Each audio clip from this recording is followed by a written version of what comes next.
नमस्कार दोस्तों, आज के इस वीडियो में हम सीखेंगे सीटेट फरवरी 2026 का फॉर्म आपको कैसे भरना है, जिसका स्टेप बाय स्टेप में सभी प्रोसेस अभी आपको दिखाने जा रहा हूं। क्योंकि काफ़ी सारे कैंडिडेट को सीटेट फरवरी का फॉर्म भरने में कई प्रकार की अलग अलग प्रॉब्लम का सामना करना पड़ रहा है। काफ़ी सारे लोगों को कोड समझ में नहीं आ रहा है कि जो कोड हमें डालना है, कौन सा कोर्स हमने किया है तो कौन सा कोड हमें डालना है, उसके बारे में भी बताऊंगा। फ़ोटो सिग्नेचर में जो प्रॉब्लम होता है, रजिस्ट्रेशन करने में जो प्रॉब्लम होता है, पेमेंट को करने में जो प्रॉब्लम होता है, साथ में इसका जो प्रिंट आउट निकालने में जो प्रॉब्लम होता है, कोई भी समस्या आपको नहीं बचेगी, यकीन मानिए अगर इस वीडियो को ध्यानपूर्वक देखते हैं तो। वीडियो अगर आपको पसंद आता हो तो आपसे निवेदन है कि वीडियो को लाइक ज़रूर कीजिए और चैनल पर नए हैं तो सब्सक्राइब जरूर कर लीजिए। इस प्रकार की लगातार अपडेट आपको आगे भी मिलता रहेगा। आइए फिलहाल स्क्रीन पर चलकर पूरी जानकारी बताते हैं सीटेट फरवरी 2026 का फॉर्म कैसे भरना है। सीटेट फरवरी 2026 का फॉर्म भरने के लिए आपको अपने मोबाइल या लैपटॉप में गूगल ओपन करना है और गूगल में लिखना है सीटेट। ये वेबसाइट CTET.nic.in का मिलेगा, आपको इसे ओपन करना है। यहाँ पर देखेंगे ना, अप्लाई फॉर सीटेट फरवरी 2026 का लिंक मिलता है, जिस पर आपको क्लिक करना है। यहाँ पर आपको लिंक मिलता है अप्लाई का, जिस पर आपको क्लिक करना है और ओके वाले विकल्प पर क्लिक करेंगे तो आपको जो रिडायरेक्ट करेगा, ये इनका ऑफिशियल पोर्टल है, यहीं से सीटेट फरवरी 2026 के लिए आप अप्लाई कर सकते हैं। यहाँ पर आने के बाद देखिए एक ऑप्शन मिलता है न्यू रजिस्ट्रेशन का, क्योंकि पहली बार अगर आप आते हैं तो आपको नया रजिस्ट्रेशन करना होता है। आप इस पर क्लिक करेंगे, जैसे ही आप यहाँ पर क्लिक करेंगे ना तो सारी जानकारी आपको बताई गई है, जिसमें आपको एप्लीकेशन भी बताई गई है। जैसे जनरल OBC वाले कैंडिडेट को पेपर 1 या पेपर 2 दोनों में से कोई एक पेपर के लिए अप्लाई करते हैं तो आपको देना होगा वो 1000 है। अगर कोई दोनों पेपर के लिए अप्लाई करता है तो 1200 देना होगा।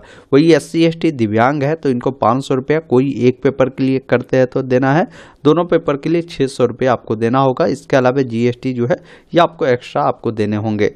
इसके अलावा जो भी डॉक्यूमेंट लगता है ना, उन तमाम डॉक्यूमेंट की जानकारी भी मिलता है।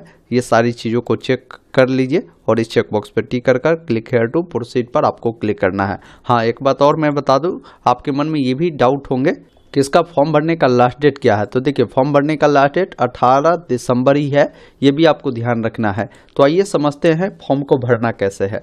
देखिए, पर्सनल डिटेल में जो भी जानकारी भरेंगे ना, 10th का जो आपके पास पासिंग सर्टिफिकेट हो या आपका मार्कशीट हो, उसके अकॉर्डिंग ही जानकारी को फिल करें। आपका जो भी नाम है ना, अपना नाम लिखेंगे, पिताजी का जो नाम है लिखना है, माता जी का जो नाम है आपके सर्टिफिकेट मार्कशीट पे उस अकॉर्डिंग लिखेंगे। डेट ऑफ बर्थ के लिए कैलेंडर मिलता है। सबसे पहले डेट, जो मंथ होगा मंथ, ईयर को चुनना है। जेंडर बताएंगे, लड़का है तो मेल, लड़की है तो फीमेल चुनेंगे। आइडेंटिटी टाइप में आप कौन सा डॉक्यूमेंट देना चाहते हैं, वोटर ID कार्ड, पासपोर्ट या राशन कार्ड, या आप आधार कार्ड देना चाहते हैं तो any other valid government identity with photograph है, आप इसको चुनकर यहाँ पर आपको अपना आधार नंबर फिल कर देना है। अब अपनी जो भी पर्सनल डिटेल है ना, उसको दोबारा से आपको कंफर्म करना है, जैसे नाम, पिता का नाम, माता का नाम, डेट ऑफ बर्थ, जेंडर। फिर यहाँ पर देखिए कॉन्टैक्ट डिटेल है, जिसमें आपको जो है अपना कॉन्टैक्ट डिटेल में अपना एड्रेस बताना होगा। यहाँ पर आप बता सकते हैं, अगर आपका विलेज है तो विलेज लिख सकते हैं। सब लोकेलिटी जो भी है आप बताएंगे, लोकेलिटी बताएंगे। कंट्री में इंडिया चुनना है, जो भी आपका स्टेट पड़ता है ना, आप स्टेट को चयन करेंगे। जो भी आपका डिस्ट्रिक्ट पड़ता है, डिस्ट्रिक्ट का जो चुनाव है आपको करना है और अपना पिन कोड लिखना है। किसी का ये जो एड्रेस है, मान लीजिए कॉन्टैक्ट एड्रेस और प्रेजेंट एड्रेस समान है तो इस चेक बॉक्स पे टिक करेगा, दोनों फिल होगा। अलग अलग है तो अलग अलग फिल करेंगे। फिर यहाँ पर देखिए आपको अपना जो है ईमेल ID देना है और अपना जो ईमेल ID दे रहे हैं उसको दोबारा से कंफर्म करेंगे। मोबाइल नंबर देंगे, मोबाइल नंबर को दोबारा से आपको कंफर्म करना है। नीचे आएंगे, यहाँ पर आपको पासवर्ड क्रिएट करना होगा, जिसमें आपको ABCD का बड़ा अक्षर, छोटा अक्षर, कोई भी सिंबल, कोई भी अंक आपको उपयोग करना है। उसी पासवर्ड को दोबारा से कंफर्म करना है। कोई भी एक सिक्योरिटी क्वेश्चन जो है आपको यहाँ से सेलेक्ट कर लेना है और उसका जो भी आंसर होना आप यहाँ पर जो है आंसर देंगे। फिर इस कैप्चा कोड को फिल कर सबमिट करेंगे।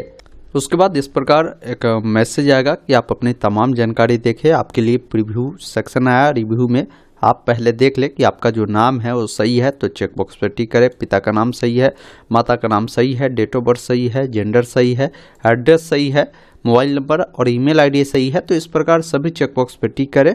उसके बाद यहाँ पर आई एग्री करना है और एक ऑप्शन मिलता है submit and send OTP to verify mobile number, जिस पर क्लिक करेंगे। कुछ गलत है तो एडिट रजिस्ट्रेशन फॉर्म पर क्लिक कर उससे सुधार करेंगे।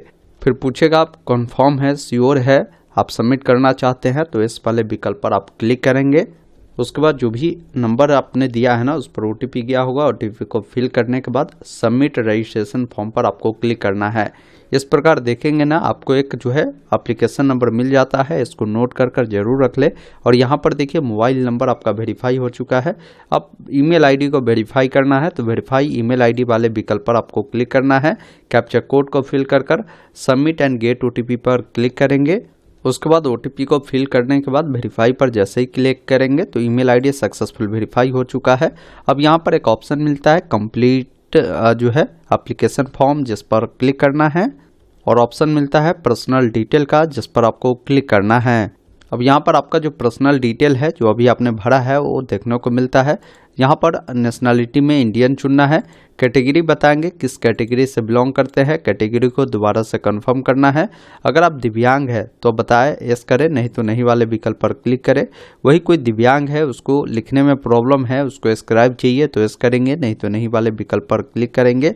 अगर आप एम्प्लॉय है तो बता सकते हैं कि आप हो सकता है टीचर हो या अदर देन टीचर हो, या आप कुछ नहीं करते हैं तो नॉट एम्प्लॉयड वाले विकल्प को चुनेंगे।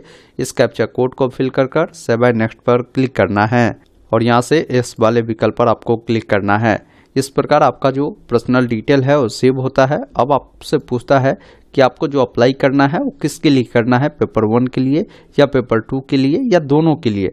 जैसे पेपर 1 के लिए किसी को करना है तो यहाँ पर पेपर 1 चुनेंगे। तो इसमें आप कक्षा 1 से लेकर 5 तक के जो टीचर है आप बनते हैं। तो जैसे ही आप कक्षा 1 को यानी पेपर 1 को चुनते हैं तो फिर आपसे पूछता है कि पेपर 1 में आप कौन सा सब्जेक्ट रखना चाहते हैं लैंग्वेज 1 में, और लैंग्वेज 2 में कौन सा सब्जेक्ट रखना चाहते हैं, वो चीज़ें आप बताएंगे। उसके बाद यहाँ पर पूछता है कि आपको मिनिमम जो क्वालिफिकेशन है, जैसे पेपर 1 के लिए अप्लाई करते तो क्या है आपके पास। यहाँ पर 4 अलग अलग कोड दिए गए हैं। अब किस कोड का क्या मतलब है समझिए। 1 नंबर कोड का मतलब है कि यदि आपने 12वीं कक्षा 50% अंकों के साथ पास किया है और आप 2 ईयर वाला जो ये DLED कोर्स होता है ना वो कर रहे हैं या आप कर चुके हैं, तो आपको 1 नंबर वाला विकल्प चुनना है। 2 नंबर विकल्प उनके लिए है जो 12वीं कक्षा 45% अंकों के साथ पास किया है और वो जो है 2 ईयर वाला जो DLED कोर्स है वो कर रहा है जो NCTE से मान्यता प्राप्त है। तो आपको ये जो विकल्प है ना सेकेंड वाला उसको चुनना है। फिर आप नीचे आएंगे तो 3 नंबर कोड का मतलब है कि कोई कैंडिडेट अगर मान लीजिए वो 12वीं कक्षा 50% अंकों के साथ पास किया है और वो जो है 4 ईयर वाला जो BLED कोर्स होता है ना वो कर रहे हैं या कर चुके हैं, तो उनके लिए ये 3 नंबर वाला विकल्प है। 4 नंबर वाला विकल्प उनके लिए है जो बच्चा 12वीं 50% अंकों के साथ पास किया है और वो 2 ईयर वाला जो ये कोर्स होता है ना, मान लीजिए DLED कोर्स स्पेशल एजुकेशन में आप कर रहे हैं, डिप्लोमा इन एजुकेशन, तो आप बताएंगे स्पेशल एजुकेशन में वो लोग करता है जो दिव्यांग बच्चों के टीचर बनना चाहते हैं, तो उनके लिए होता है। तो अब आपको देखना है कि आपके लिए कौन सा जो ये कोड है वो लागू होता है, वो कोड को यहाँ से आपको सेलेक्ट कर लेना है, ये ध्यान रखिएगा। अब यहाँ पर देखिए क्वालिफाइंग एग्जाम पूछता है कि आपने कौन सा एग्जाम जो है पास किया है। तो आप मान लीजिए आप 12वीं कर आप DLED कोर्स कर रहे हैं, तो आपको हमेशा ध्यान रखना है कि आपको डिप्लोमा इन एजुकेशन सेलेक्ट करना है। वही कोई कैंडिडेट ग्रेजुएशन पास कर B.Ed कोर्स कर रहा है तो उनके लिए डिग्री इन एजुकेशन होगा, लेकिन आप जो है 12वीं ही पास कर DLED कोर्स कर रहे हैं तो आपको हमेशा डिप्लोमा इन एजुकेशन सेलेक्ट करना है। तो ये चीज़ें था जो बच्चा जो है पेपर 1 के लिए अप्लाई करता है। वही कोई लोग अगर पेपर 2 के लिए अप्लाई करता है या दोनों पेपर के लिए वो अगर अप्लाई करता है तो आप यहाँ पर बोथ चुनेगा। तो आपको जो है जानकारी देना होगा कि आप लैंग्वेज में जो है कौन सा सब्जेक्ट रखना चाहते हैं, लैंग्वेज 1 लैंग्वेज 2 में, और इसके लिए आपके पास जो कक्षा 1 से 5 तक के लिए जो ये 4 कोड है वो आपने समझ लिया कि आपके पास कौन सा क्वालिफिकेशन है, उस कोड को आप चुनेंगे।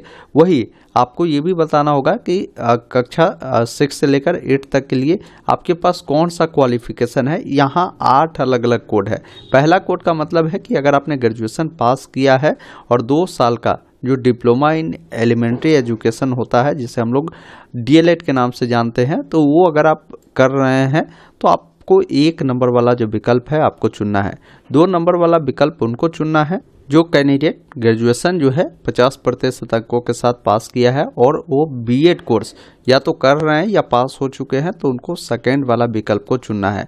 अब ये ध्यान रखिएगा, जैसे ही आप यहाँ पर सेकेंड वाला विकल्प चुनते हैं तो यहाँ पर जो क्वालिफाइंग एग्जाम आपका होगा वो डिग्री इन एजुकेशन होगा। और यहाँ पर अगर आप जो है ग्रेजुएशन पास किए हैं और डीएलएड कोर्स कर रहे हैं तो 1 नंबर वाला अगर आप विकल्प को यहाँ से अगर चुनते हैं ना, तो 1 नंबर वाला विकल्प, क्योंकि आप जो है डीएलएड कोर्स कर रहे हैं या कर चुके हैं, तो आपको डिप्लोमा इन एजुकेशन होगा। ये आपको विशेष रूप से ध्यान रखना है। अब 3 नंबर विकल्प का मतलब है कि कोई कैंडिडेट 45% अंकों के साथ ग्रेजुएशन पास किया है और उन्होंने बीएड कोर्स किया है जिसकी मान्यता एनसीटीई के द्वारा है, तो आपको 3 नंबर वाला विकल्प को चुनना है। 4 नंबर वाला विकल्प उनको चुनना है जो कैंडिडेट 12वीं 50% अंकों के साथ पास किया है और 4 ईयर वाला जो कोर्स होता है ना बीएलएड, वो अगर आपने किया है तो आपको ये 4 नंबर वाला विकल्प चुनना है। 5 नंबर वाला विकल्प उनके लिए है जो 12वीं कक्षा 50% अंकों के साथ पास किया और इंटीग्रेटेड जो बीएड होता है ना, जैसे बीए के साथ बीएड, बीएससी के साथ बीएड, ये अगर आपने किया है तो ये 5 नंबर वाला विकल्प चुनना है। 6 नंबर वाला विकल्प है अगर आपने ग्रेजुएशन 50% अंकों के साथ पास किया है और आपने बीएड जो है स्पेशल एजुकेशन में किया है तो ये 6 नंबर वाला विकल्प चुनेंगे। और 7 नंबर वाला विकल्प, अगर मान लीजिए इनमें से कहीं भी अगर आपका ये नहीं मिलता है जो कोर्स आपने किया है, तो वो 7 नंबर वाले ऑप्शन के साथ आप जा सकते हैं।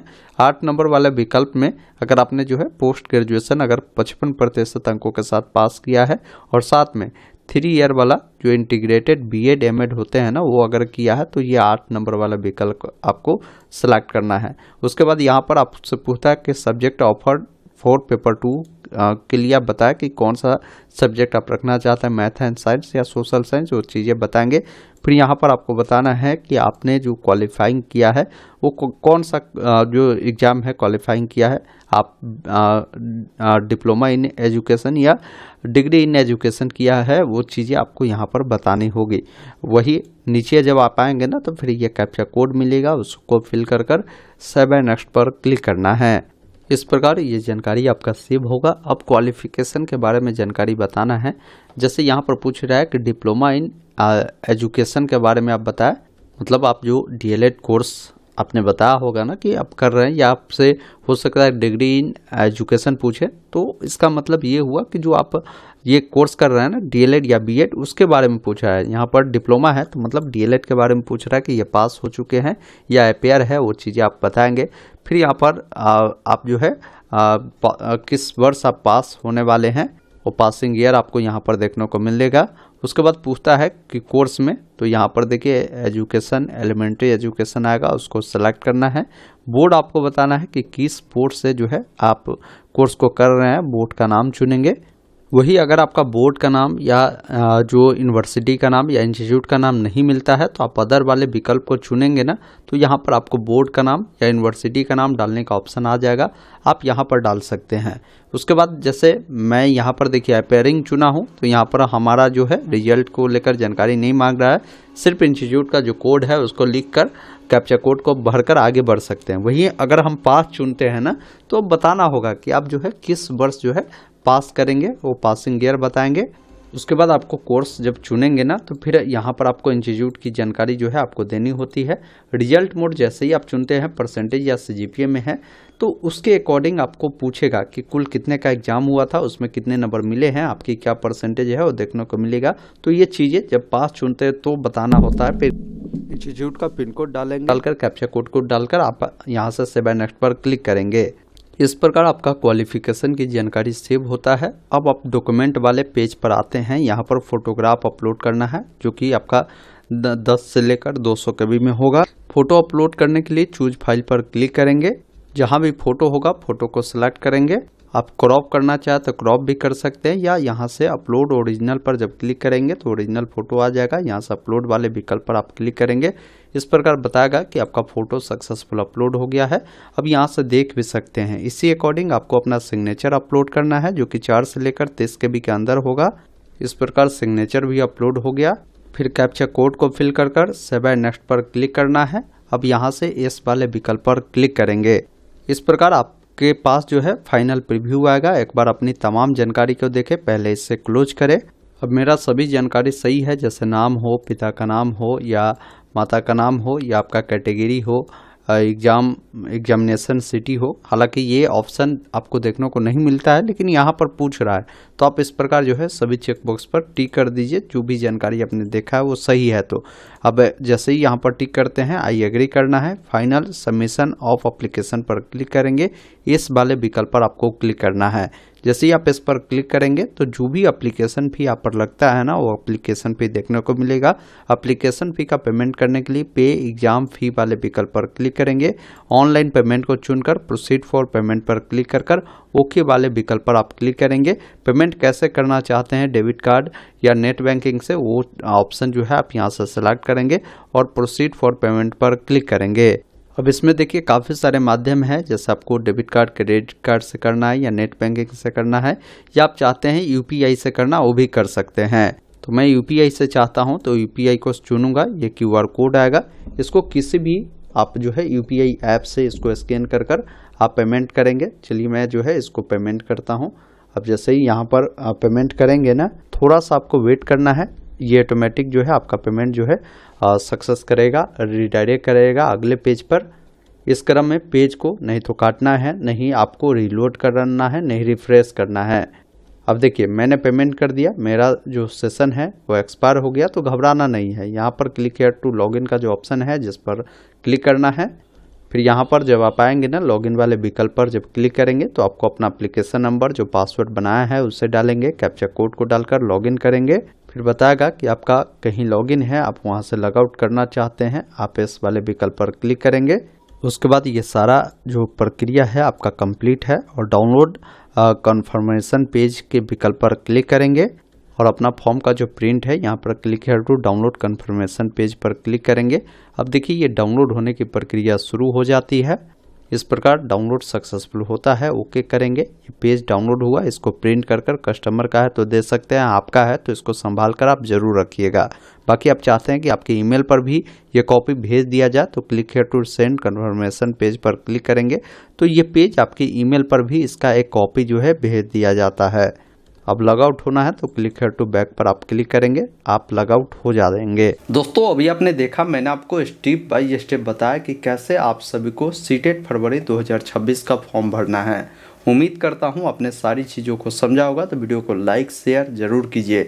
कहीं भी कोई डाउट है कमेंट बॉक्स में ज़रूर लिखिएगा। धन्यवाद, जय हिंद।